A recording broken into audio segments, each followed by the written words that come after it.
Good evening, everybody. Welcome to this edition of SportsView on nearmedia.tv. Good evening, Joe, and welcome. Good evening, Pat.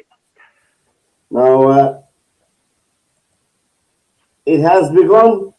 There we go. It has started. The football fest has begun. I think there's about 13 or 14 games gone already in the competition. And tonight, Cape Verde nil, Spain nil, was to me a sensational result from the European champions. And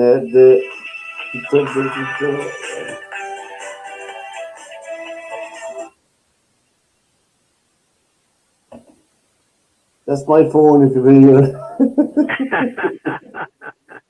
So we're streaming live on LinkedIn and our YouTube channel for people who want to comment into the show. Feel free to do so. And as I said, we're going to begin obviously with football and the World Cup. But Joe, did you see many matches up to now? I did. I missed a couple. I'm not sure which ones. I'll have to remember when we talk about them which ones I missed. But yeah, I've been lucky enough to see most of them because they're on at good times here. It's like 12, 2, 4, and 6, or something like that. So yeah, they're on good times for us. I thought the USA looked well in their match. I thought they looked very well. I'm sorry, Pat. What was that one? I thought the USA looked very well in that game. They did. They played very well. So, and I like Japan and the Netherlands. I thought it was a very good match. I thought the Japanese were very entertaining. Yeah, that was a very good game. It really was. Japan are they're very good technical side. Oh, they are. They're very good. They are very good, and I think that at the moment Egypt are after taking the lead against Belgium. They're winning 1-0 after 20 minutes. So there you go. Now they're on here as we speak.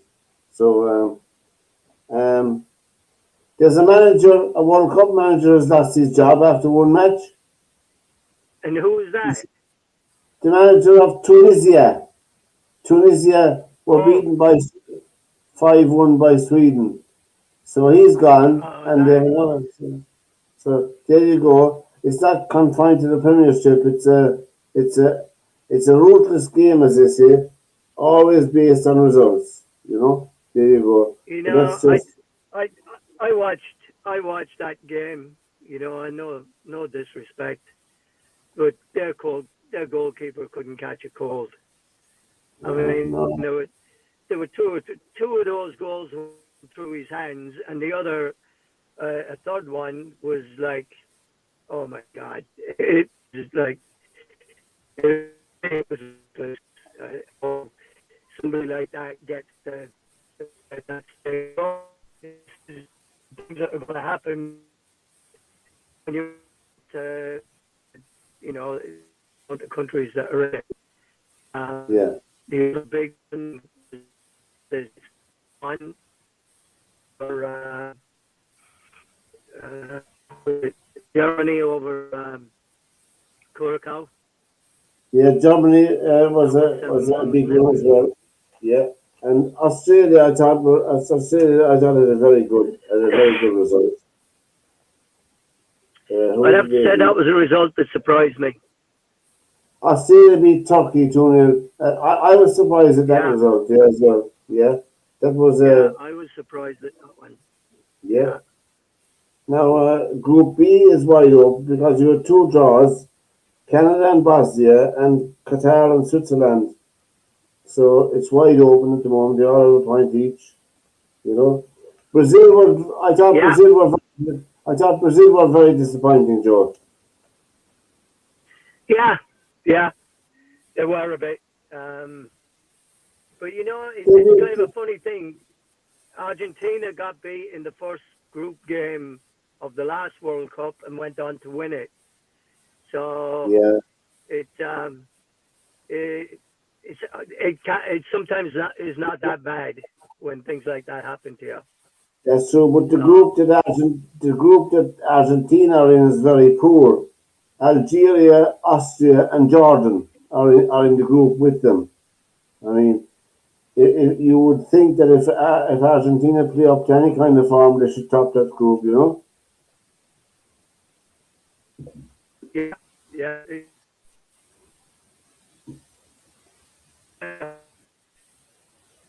Now, in the So Spanish group against Cape Verde, Saudi Arabia are playing Uruguay tonight.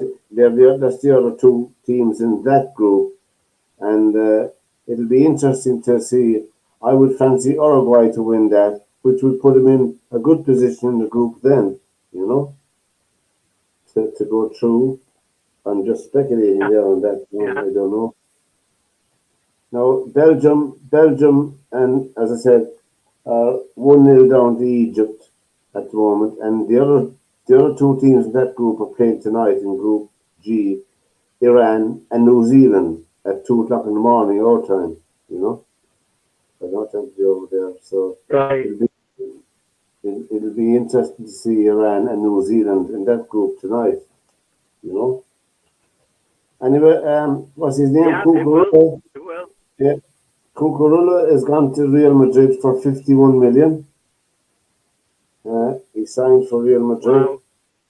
So Is it Real Madrid or Atletico no, Madrid? Real Madrid bought him, and what's his name? I was reading is oh God, I forget now.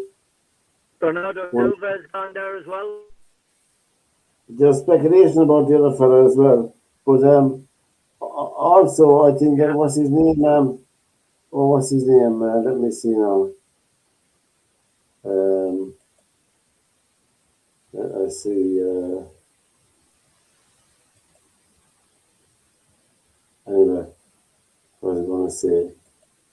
I think there's another player from Chelsea, um, very strongly rumoured to be signed by PSG as well, you know. So I forget the name now. I'll look it up again later on.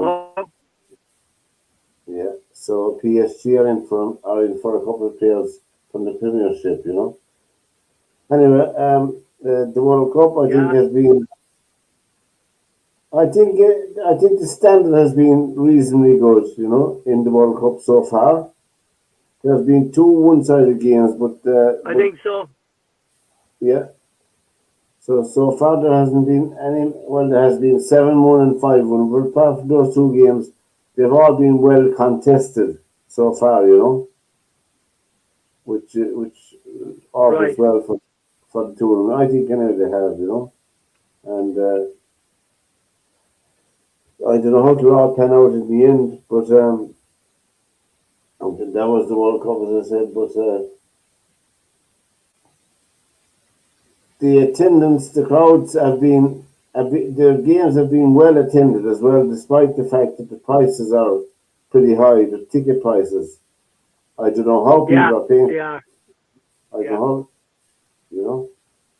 There's Yeah. one fella from Dublin was there, and he said that he paid $1,300 for a ticket behind the goals in the Mexico South Africa match. You know, thirteen Oh hundred wow. dollars. He must be a soccer fan. Yeah. A big time one. A big time one. I I I think I'm losing you here. I'm losing my signal. I think. Are So you? if I lose you, sorry about that. No bother, Joe. So If you lose me, I'll yeah. talk away. Don't worry about that. But Okay. um, All right. in Formula One over the weekend, uh, um, Hamilton won. Hamilton won the Formula One in Barcelona. Lewis Hamilton from Russell and Norris. So there's three British riders on the podium, which was an incredible achievement. There's Lewis Hamilton, Russell, and Norris, Lando Norris and George Russell. So Hamilton, at 41 years of age, became only the Formula One driver in history to win a Formula One race in his 40s. And the other one was Nigel Mansell, and forget the other two now, but Nigel Mansell was the last one I could think of for winning a Formula One race. But it was incredible for Hamilton. He's been driving well in the last few Grand Prix, and just Ferrari back on top again, as I say, which means the Drivers' Championship is faring up this way now. Antonelli is in the lead with 156 points. Hamilton is in second place with 115, and Russell is in third with 106 points after 7 races. So I'm telling you, it's really it's. I think I think he's very much underrated myself. That's Lewis Hamilton. He's just a fantastic, consistent driver, and it proved his worth there now. So not that he had proved anything, but the consistency of the man is incredible, and has improved the team with his move to Ferrari as well, has improved the car as well. People shouldn't forget that as well. That's the Formula One over in Barcelona the weekend gone.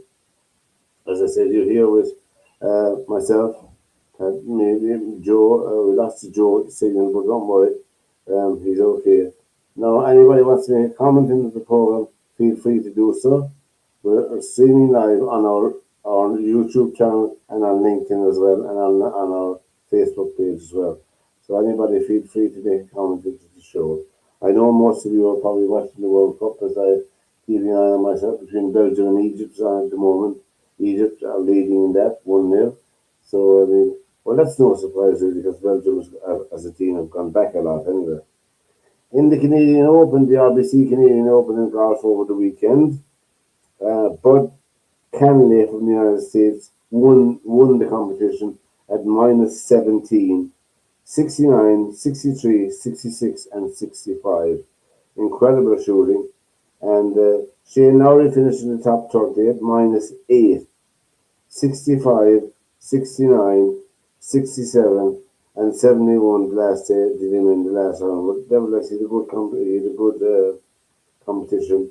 And in the Dow Championship, which is under the ladies and the ladies golf, in the Dow Championship, which is pairs teams representing their countries, and the Americans won that at minus 17 again, 68, 63, 17, 62, Kim and Wilson, and we had two teams, believe it or not, from Ireland.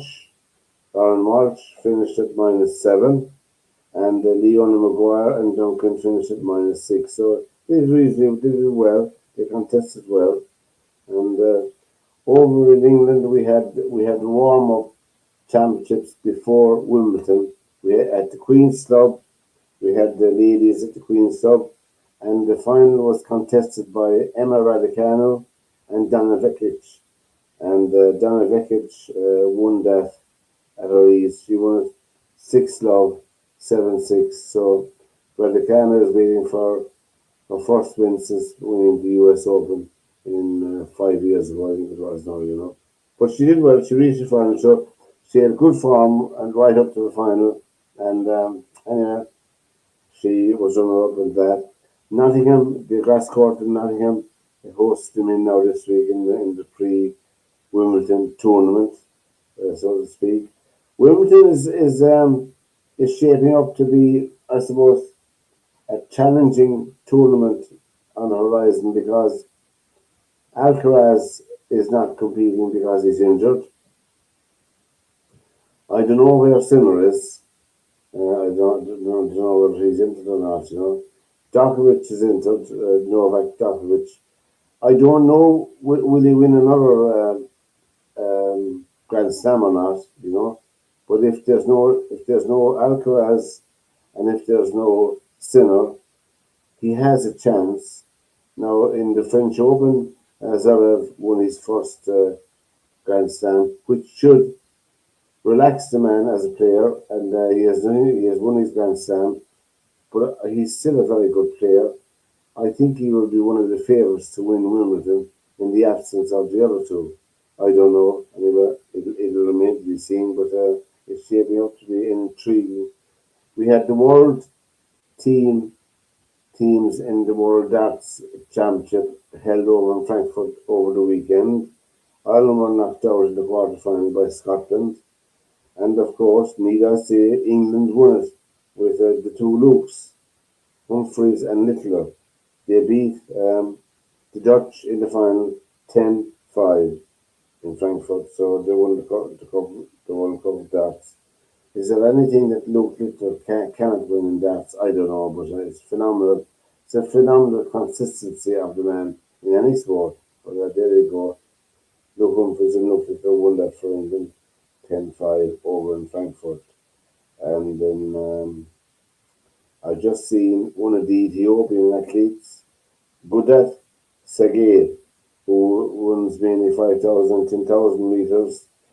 She's been got a ban for doping and 4 months ban for doping, which is well, still going on, unfortunately, in a lot of sports. And the one thing I don't understand is all the excuses that people make.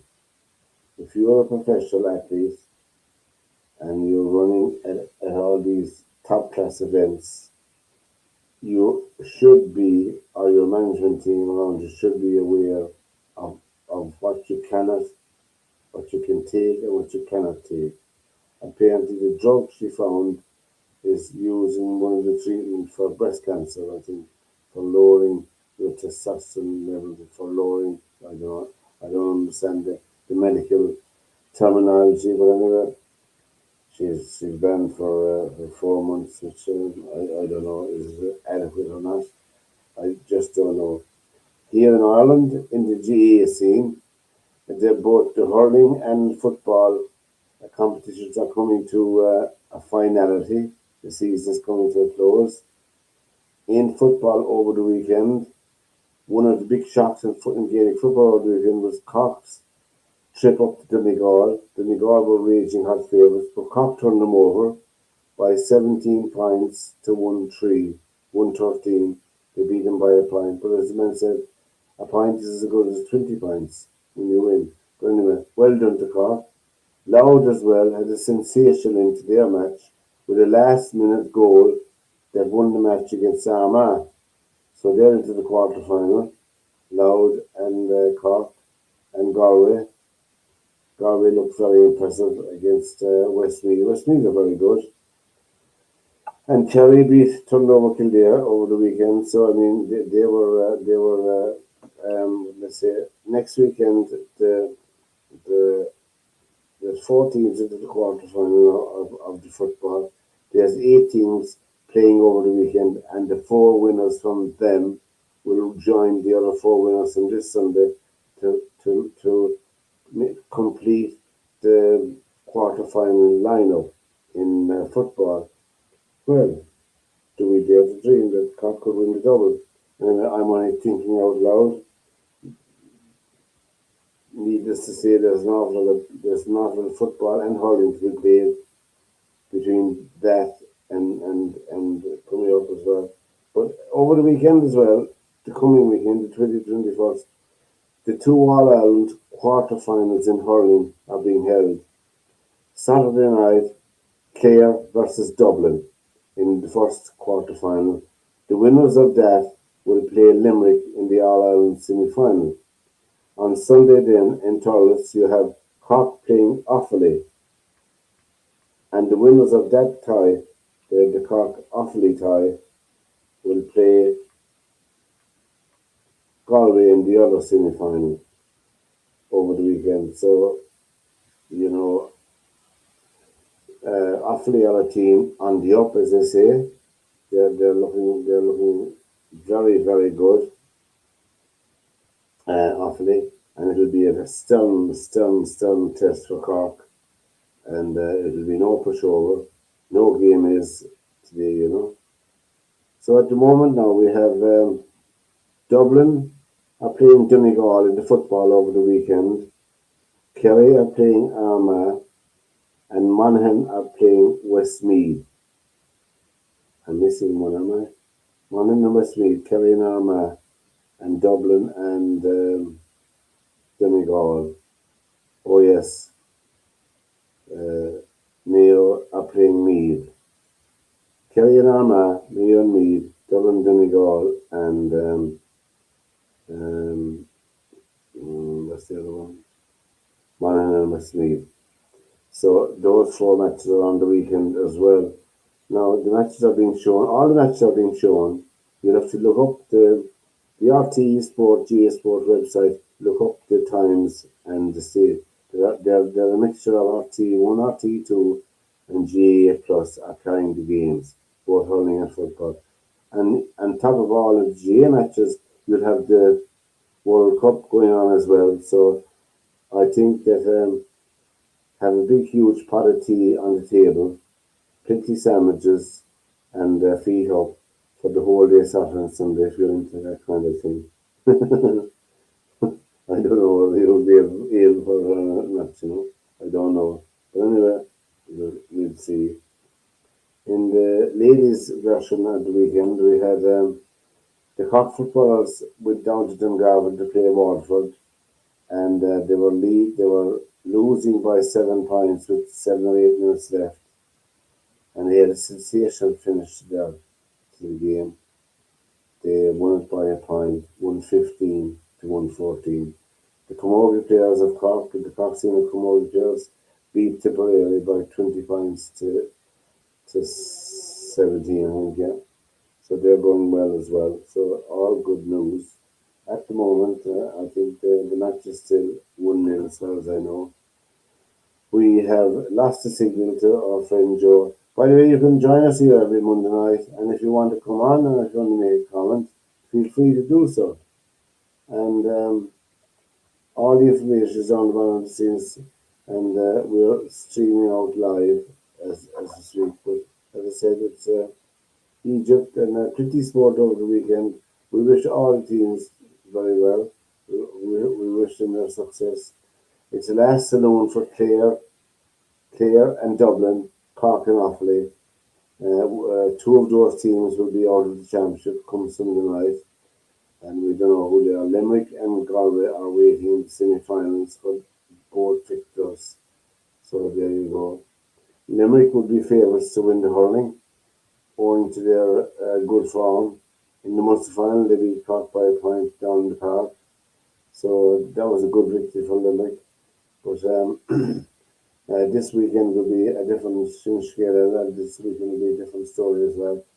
Because you should have some very good football and hurling played over the weekend. And we will wait for to see who would emerge from the football. I mean, Kerry would be failed. They seem to have found their form again, although I wouldn't play them up that much because Kildare would not be a very strong football team.